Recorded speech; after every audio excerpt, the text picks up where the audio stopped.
¿Qué piensan? ¿Los conflictos sociales se deberían de evitar o son necesarios? Bueno, pues resulta que en las ciencias sociales, que es este conjunto de disciplinas que intentan explicar la realidad social, las relaciones, las producciones, todo lo que los seres humanos somos y hacemos,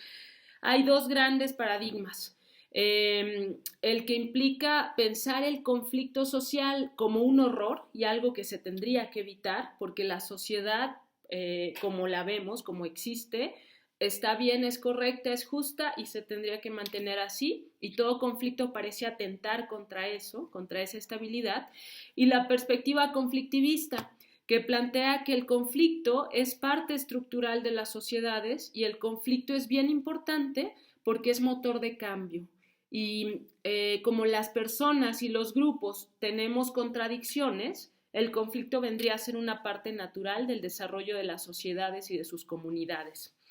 Bueno, por ahí los antecedentes de las teorías del conflicto pues son bien interesantes. Por un lado tenemos estas teorías que son conflictivistas, que podríamos poner dentro del gran paraguas de la teoría marxista. La teoría marxista básicamente plantea que las sociedades o la historia de las sociedades ha estado marcada por conflictos constantes entre grupos, que son las categorías sociales, las clases sociales, perdón, y estas clases sociales son subconjuntos, ¿no?, que tienen diferencias, que son antagónicos y que en el marxismo clásico representan dos grandes clases: los que tienen los medios de producción y que son dominantes, que eso implicaría la clase social, la burguesía, y la clase proletaria, que es la que es subordinada de la otra y que está en desventaja. En algún momento se empezó a cuestionar la teoría marxista porque parecía que la sociedad no era tan fácil de categorizar en estos dos grandes grupos o clases sociales. Entonces surgieron otras vertientes y otras vertientes dentro de la teoría marxista que plantean clases más laxas y que plantean identificaciones y valores que son más difíciles de analizar que en esta bipolaridad de clases, pero que nos permiten entender, a fin de cuentas, que la sociedad está en constante conflicto entre sus grupos o entre sus categorías. Estas tensiones que derivan en conflicto social, pues para la teoría marxista representan tensiones de orden socioeconómico y de orden social. Las de orden social tienen que ver con los valores de un grupo y de otro, de una clase y de otra. Entonces, para Marx, la clase dominante tenía valores conservadores que normalmente estaban en contra de la innovación y que no buscaban la igualdad social, mientras que la clase dominada tenía valores que buscaban la innovación, el cambio y unas formas de vida más equitativas o más justas. Por otro lado, el aspecto de orden social de estas tensiones tiene que ver, perdón, económico, tiene que ver con quienes tienen los mecanismos o los medios de producción y quienes no los tienen, y por lo tanto quién acumula la riqueza y quién vive en situación de desposesión de la misma. Bueno, por ahí luego surgieron otras corrientes que son parte de la teoría marxista y que explican el conflicto de una forma más interesante o más compleja, porque incluyen el elemento cultural. Está Gramsci, este italiano, que incorpora al análisis del conflicto la cultura y las propias dinámicas que se dan entre la interacción que hay entre grupos políticos. Por ahí pudiéramos ver un encuentro entre la psicología cultural, que pone en relevancia el modelo cultural que estemos analizando o los modelos culturales de los distintos grupos, para entender también muchas veces cómo se origina el conflicto o cómo se desarrolla o cómo se resuelve, ¿no? Entonces por ahí se van viendo algunos paralelismos, ¿no? El tema de la identidad colectiva resulta muy relevante en estas teorías conflictivistas, y ahí hay un punto de encuentro con las teorías de la categorización social y de la identidad social, que nos permiten ver cómo somos a partir de los grupos a los que pertenecemos, y desde muy temprana edad vamos identificando esta pertenencia a los grupos, y eventualmente nuestros procesos cognitivos nos llevan a poner categorías o etiquetas, ¿no? Bueno, volviendo un poquito atrás, las teorías consensualistas lo que plantean como digamos que la perspectiva teórica aquí es el funcionalismo. Y bueno, lo que estas teorías plantean es que hay una suerte de homeostasis o de equilibrio en la sociedad y las funciones de sus distintos grupos y de sus distintas instituciones, considerando ciertos grupos como instituciones, por ejemplo la familia,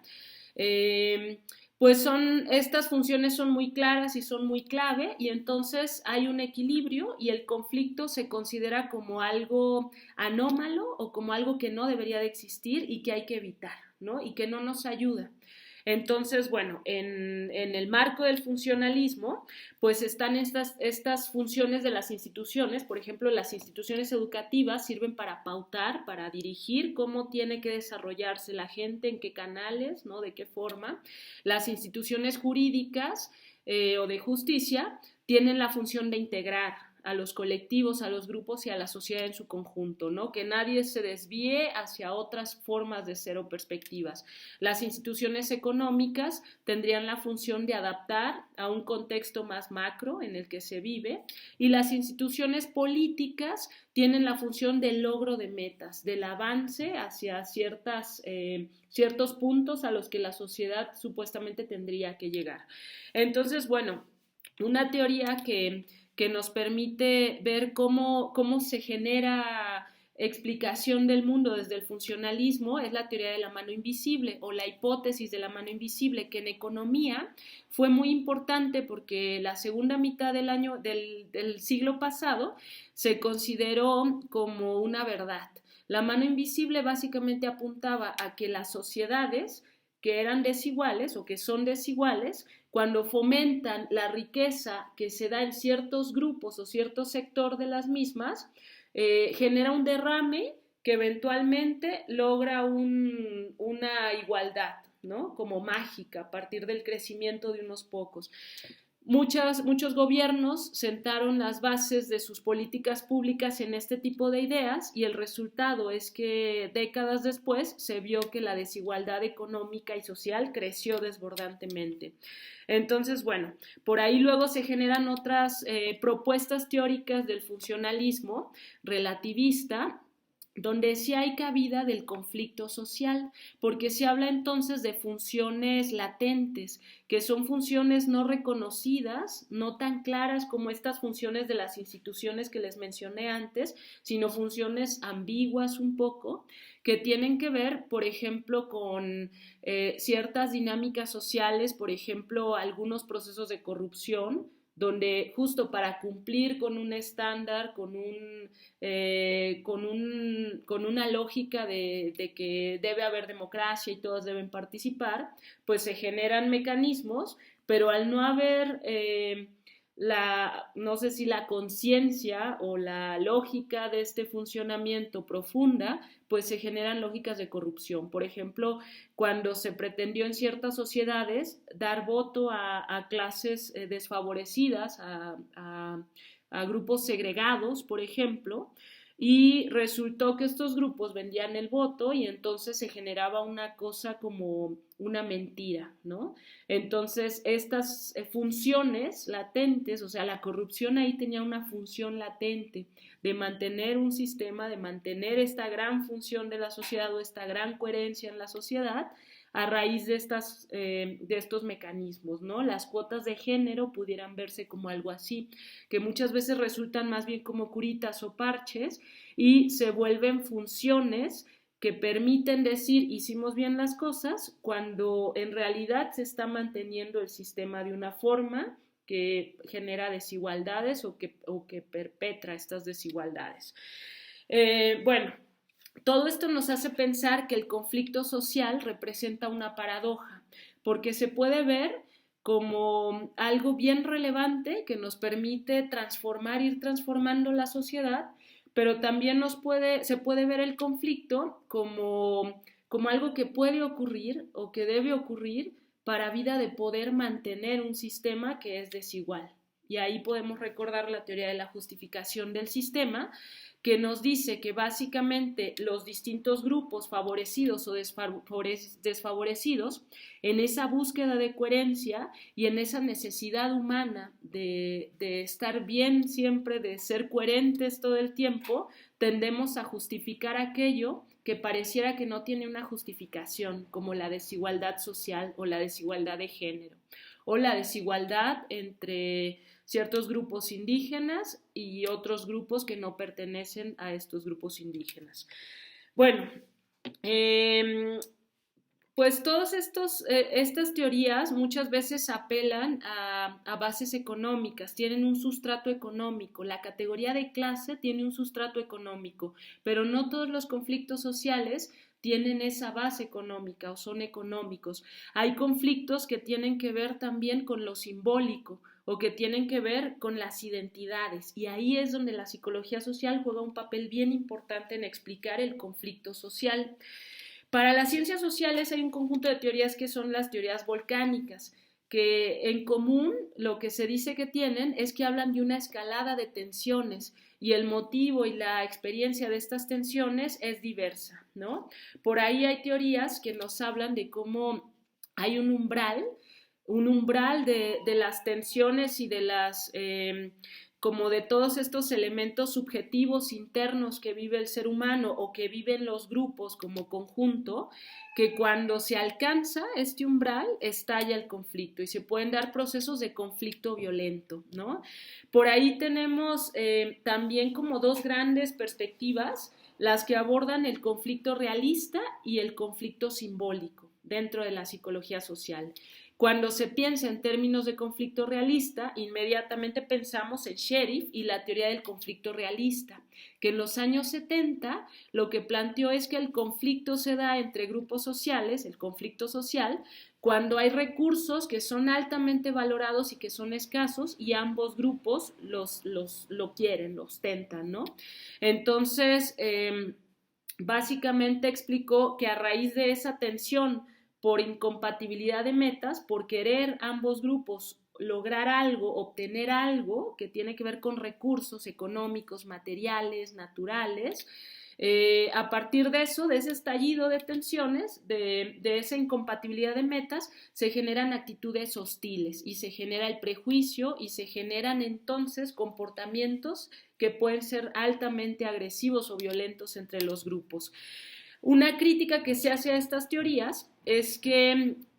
la complejidad humana parece llevarnos a pensar que no es tan fácil decir que se genera por una incompatibilidad de metas o por escasez de recursos toda esta cuestión de actitudes y de prejuicio, ¿no? Y entran ahí una serie de teóricos que nos dicen no. La identificación, la categorización, la propia identidad juega un papel bien importante y hay toda una serie de actitudes, de prejuicios, de hostilidades también que pueden ser previas a la aparición de una incompatibilidad de metas. Y entonces ahí entramos al mundo de las teorías del conflicto social que nos hablan de la categorización social y de la identidad como elementos fundamentales del conflicto. Pues por aquí la identidad social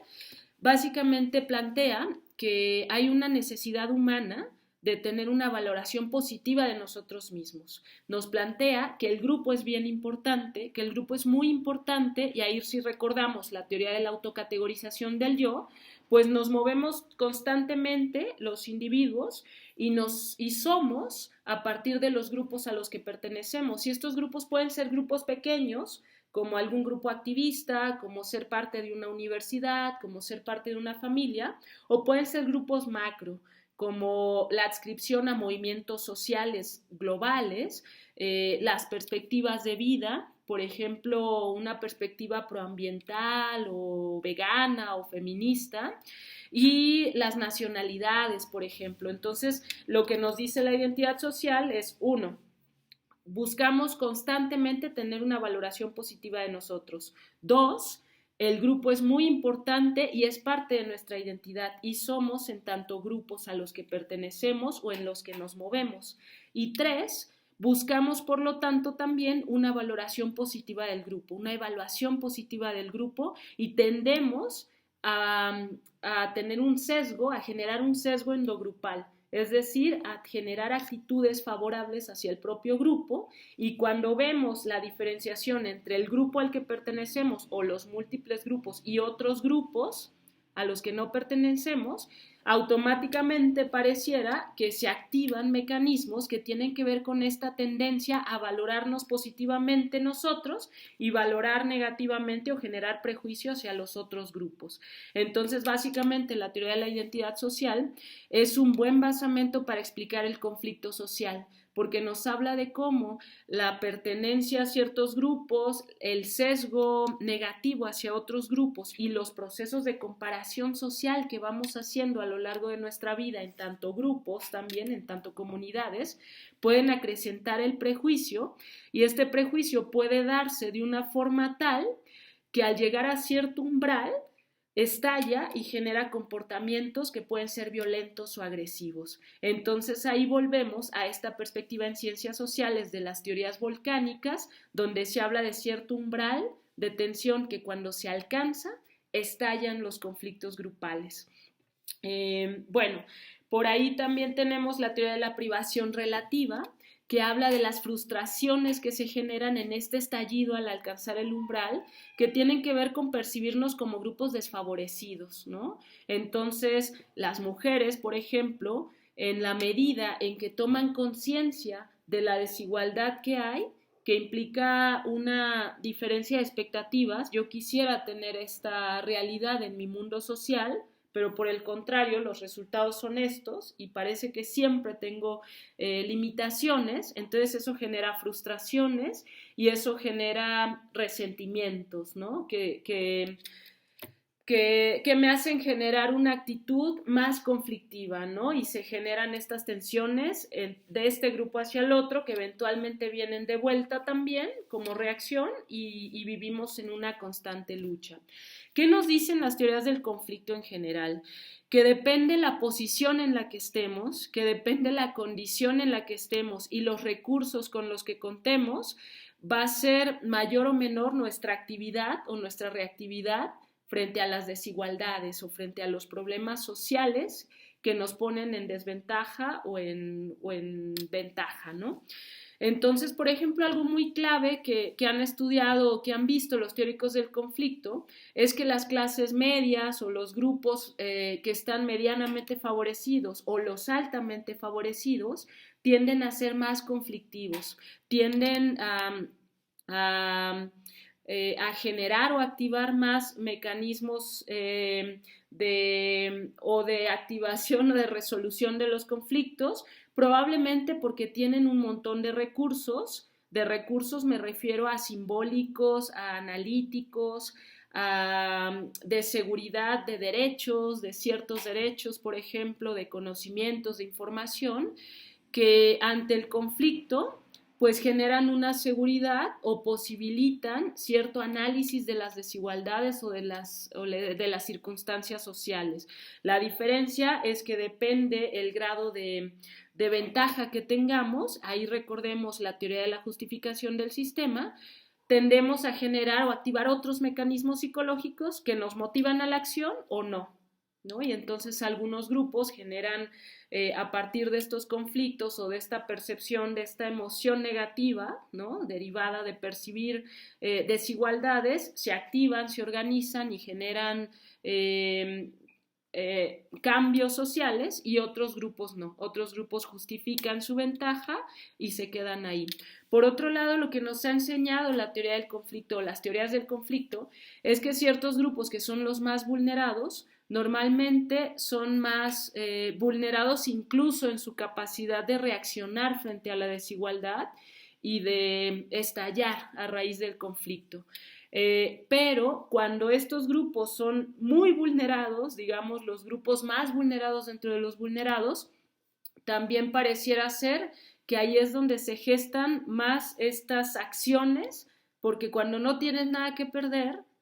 ni siquiera la vida, es más fácil que te avientes a una situación de tensión y de violencia, ¿no? O sea, que implique un costo que muchas veces es la violencia, que muchas veces es la represión, por ejemplo, de los gobiernos o de ciertos grupos antagónicos hacia otros.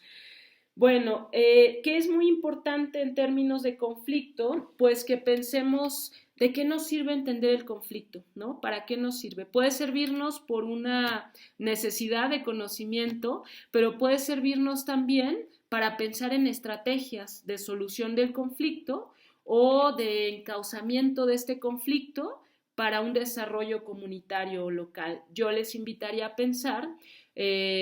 por ejemplo, cierto tipo de conflictos que pueden verse como conflictos realistas, como explica Sheriff en su teoría, por ejemplo, conflictos medioambientales, donde, por ejemplo, las mineras en ciertas comunidades llegan y generan una desposesión de recursos naturales, de recursos que son bienes de todos, bienes comunes, se generan tensiones, se generan estallidos que muchas veces terminan en violencia. Ahí, ¿qué se les ocurre que podríamos hacer para resolver estos problemas de conflicto o para que estos conflictos, si es que lo vemos como una condición necesaria, nos lleven a un desarrollo donde las comunidades tengan una vida más digna? Por ejemplo, en términos de conflicto entre grupos étnicos o raciales, yo les invitaría a pensar qué estrategias creen que nos pueden llevar a solucionar los conflictos o a buscar una vida más digna para los grupos que están en este conflicto social. Y ahí pues pensemos en que el conflicto muchas veces es de naturaleza simbólica. Para la psicología social, el conflicto simbólico tiene que ver con la categorización social que hacemos del otro y tiene que ver con esta percepción del otro distante y diferente, y que en la medida en que yo me acerco y generamos más contacto, se reduce esta distancia, se reduce este conflicto, se reduce este sesgo exogrupal negativo del que nos hablaba Tacfel, y entonces tenemos más posibilidad de comunicación y de mediación del conflicto o solución del mismo. Bueno, cuando hemos visto que es muy complejo y es muy difícil cambiar las cogniciones, cambiar los esquemas mentales, cambiar las actitudes, que ya es la valoración que deriva de ese proceso cognitivo. Entonces, cuando pensamos en que hay categorías fuertemente arraigadas en las personas y que eso genera conflictos y tensiones entre grupos, pues podemos pensar en estrategias que tienen que ver con recategorizar, cambiar estas categorías existentes y eliminar elementos de prejuicio que están insertos en esas categorías. Podemos pensar también en algo que se llama categorización cruzada, que tiene que ver con identificar en dos categorías aparentemente antagónicas qué hay en común y entonces empezar a generar vínculo entre estas categorías y adicionar más elementos cognitivos a estas preconcepciones que ya traemos y que derivaron en conflicto. Podemos pensar también en procesos de recategorización, generar nuevas categorías que entonces nos vuelvan a los grupos antagónicos o los vuelvan grupos que comparten una macrocategoría o supracategoría común, ¿no? Y que, bueno, eso puede posibilitar de entrada una identificación. En muchos estallidos, en muchos momentos que ha habido, por ejemplo, en años recientes, en el 2011, por allá en Inglaterra, en Londres, en Chicago, hubo conflictos raciales que derivaron en tensiones sociales y agresiones, los propios conflictos que se han dado en la Ciudad de México entre grupos de campesinos, las feministas que también en las protestas terminaron con agresiones o con actos vandálicos. Pues todos estos conflictos yo creo que es bien importante que los entendamos en clave de categorización social, en clave de tensiones simbólicas y también en clave realista de recursos que están en juego y que se están administrando o que se están gozando de manera desigual. Y estos recursos muchas veces son los derechos también. Y entonces podemos pensar el conflicto social también en clave política, que eso es bien importante, pensando la política como aquella postura que tenemos en el mundo con esa forma en la que nos plantamos en el mundo y con la teoría que tenemos del mundo y de cómo tendríamos que vivir, ¿no? Si esa teoría tiene que ver con igualdad y justicia, pues por ahí la clave política implica que pensemos también en términos macro y en términos sociales y en términos de los distintos grupos, en las distintas necesidades de estos grupos. Bueno, finalmente retomo aquí algo que nos dicen los manuales de psicología social. El conflicto es la expresión de una situación de malestar entre al menos dos grupos distintos causada por la percepción, y aquí pongo un amplio rango, ¿no? Donde consideramos las ciencias sociales. La percepción que se tiene de incompatibilidad de metas y todo lo que hay en el medio, hasta pensar en la percepción que se tiene de injusticia o desigualdad social. Bueno, pues cierro de nuevo con esta pregunta que hice al inicio. ¿Qué piensan del conflicto social? ¿Se tiene que evitar a toda costa o es motor de crecimiento y desarrollo?